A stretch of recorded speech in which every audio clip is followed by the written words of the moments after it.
back to my channel. As you can see, today I look like an African queen. Like, today's African vibe. So anyway, I'll be almost 25 years old and days are going so fast. And I want to share with you what are the things that I could have known earlier, or what are the things that I learned as I grew up. Number one is I learned this the hard way. You know, when you are young, there's so much pressure that, you know, you have to have a friend. If you don't have a friend, there's something wrong with you. You have to have like a couple of friends. One friend, there's something wrong with you. No friend, you are a weirdo. People judge you according to how many friends you have, and you know, you just want company. You don't even know the meaning of friendship. You just want to hang out because you guys can gossip good, or you guys can chit chat about boys. Like, you know, I lost so much friends. You have to be ready for such things because it happens and it's totally normal. Like, you have friends who are opposite sex than you, and you guys are so close. Most of the time when you guys grow over it, be prepared to lose them along the way. Boyfriends stroke girlfriends often win the attention department, and sometimes you're cut off out of nothing more than just jealousy. Don't put so much into friendship when you're young, but remember, there's always this type of people who, you guys are just soulmates. You can have friends who are soulmates, so you guys can just know each other when you're very young and grow and become best friends. It happens, but I'm not telling you that you have to depend on it. If you see someone is not good for you, toxic, cut them off. Like, you don't need bad energy. You don't need people who are just halfway there in your life. So number two, is so long, and especially when you are young, you put so much pressure on yourself, forgetting that you have so much time. When you're around 20, early 20s, you are getting to know yourself. You have not yet even eaten life. Like, you have not eaten life. Like, the time is so much. I wish I took it a little bit slow on myself, a little bit easier on myself, because life is so long. I'm starting life now. I wish I could have just taken a little bit more time to know myself, to know what I want, my goals, rather than just to want to compare myself to everyone. Like, you want to compare yourself to see social media. Oh, I don't, these ones are doing this, these ones have degrees, me, I don't have, like, you know, such things. I wish I could have just remove all that weight from my shoulder and just be like, Ashley, you have time. Focus on the present. Take care of yourself.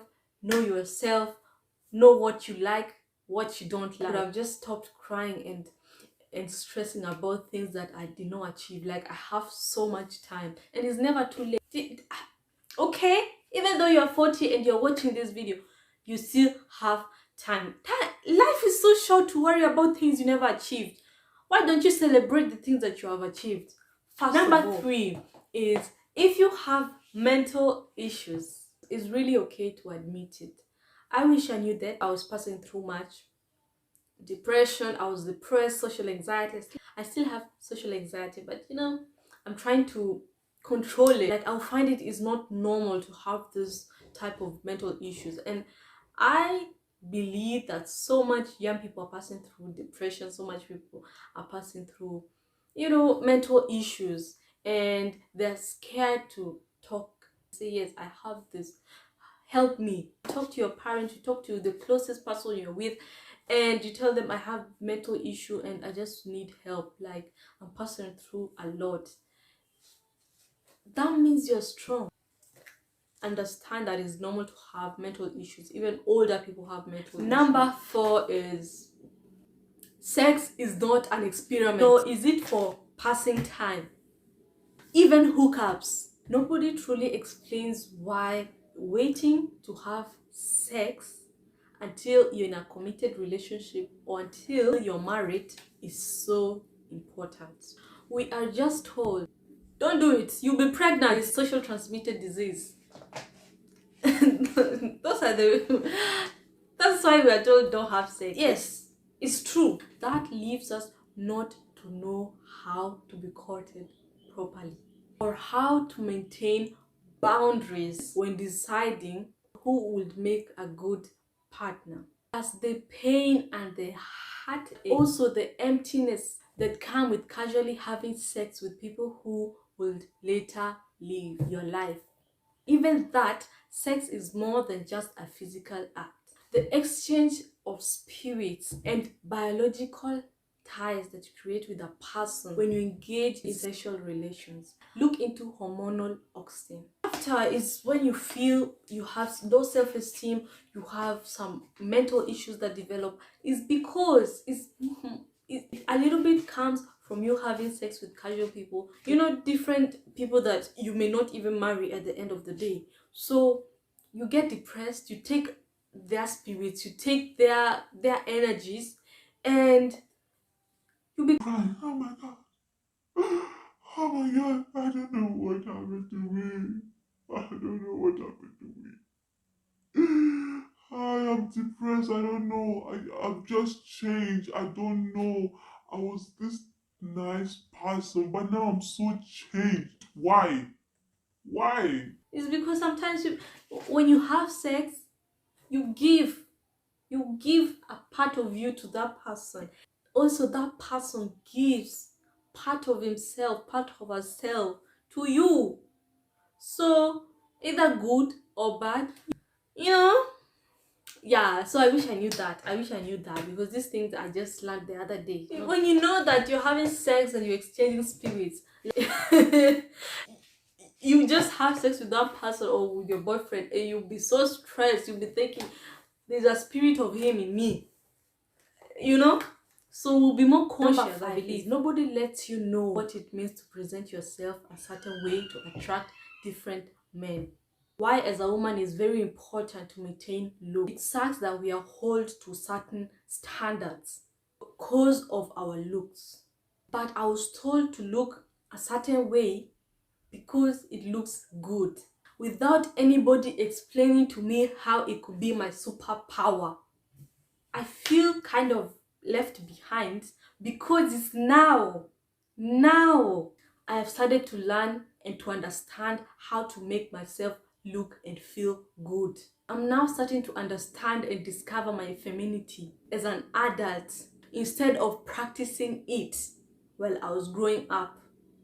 Now I'm starting to like dress feminine. When you see me before, I was dressing like a boy. I never understood my femininity. Now I'm starting to understand, talk with the arms, talk with the hands, move, dress a little bit feminine. Now I'm starting to understand this. This is my superpower. I found out that when you are a very masculine, when you have a very masculine energy, you tend to attract men who have feminine energy.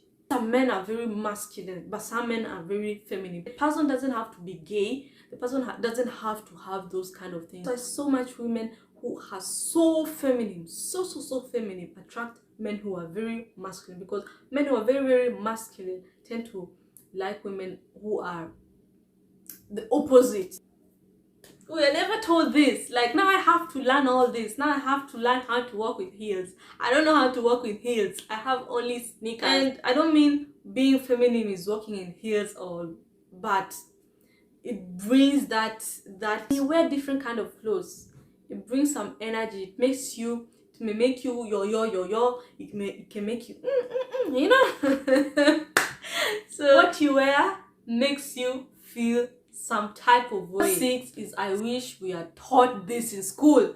I wish we are taught this in school. I wish we are told at a young age that there's people who are called narcissists. I wish we are told the signs to look out for, because most young girls, most young people, they will just, you meet someone, he'll bomb you with love, he'll do this, and then at the end of the day, after a long time, the person leaves you empty. You feel empty, you feel drained. Why?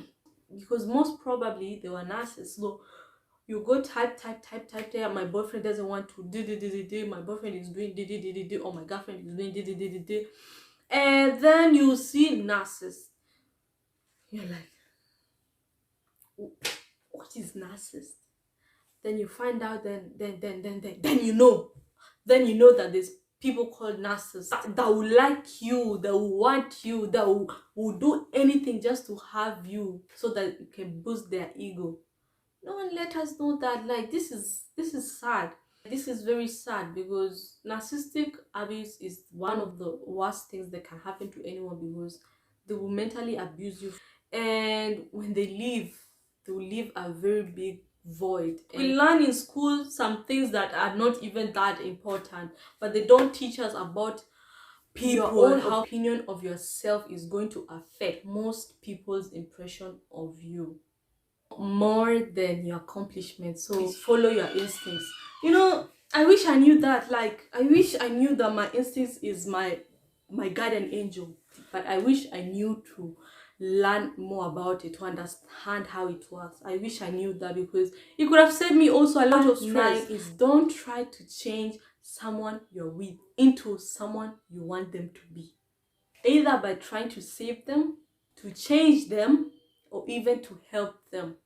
Don't let anyone also do the same to you. It will backfire and you later regret it. So that is all I have to tell you guys.